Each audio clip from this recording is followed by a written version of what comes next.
მოკლედ შევამჩნია ახლა დღეს რომ აი ეს ზემოთ სახურავი ჩამოუნგრევიათ უკვე ძირები გამოთხრილი აქვს ამას რომ თავისით ჩამოიქცეს და არ დაბრალდეს მოდი ასე ვთქვათ არავის და თქვა ანუ აი თავისით დაინგრა ჩვენ არაფერ შუაში ვართ ამორტიზირებული იყო თვეზე მეტია ძირი აქვს გამოთხრილი აი ამ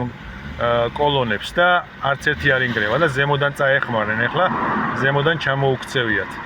მინდა გაგახსენოთ ბიბლიური იგავი ეგვიპტეზე როგორ გადარჩა ეგვიპტე 5 წლიანი უმოსავლობის დროს 5 წელი რომელიც წინასწარმეტყველა ფარაონს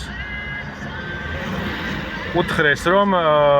5 წელი ნახევარი მოსავლის ნახევარი შეეგროვებინა და არ დაეხარჯა არც დაეთესა და ის 5 წელი წინა 5 წელი აგროვეს შეინახეს და უმოსავლო 5 წელში ერი გადარჩა აი ეს რაც ახლა ხედავთ არის ბოლო კომბინატი ხორბლის შესანახი ბუნკერებია ეს ტონობით 10 ტონობით ხორბალი ინახება შემოიტანეთ ჩაყარე და შეინახება თაგვიც კი ვერ შეჭამს ბეტონის არის და ვინც ამას ანგრევს ქვეყნის მოღალატე ხარ შენ იმიტომ რომ ქვეყნის უსაფრთხოებას ეროვნულ უსაფრთხოებას ებრძვი აი ამას ვინც დაანგრევს არის ქვეყნის მოღალატე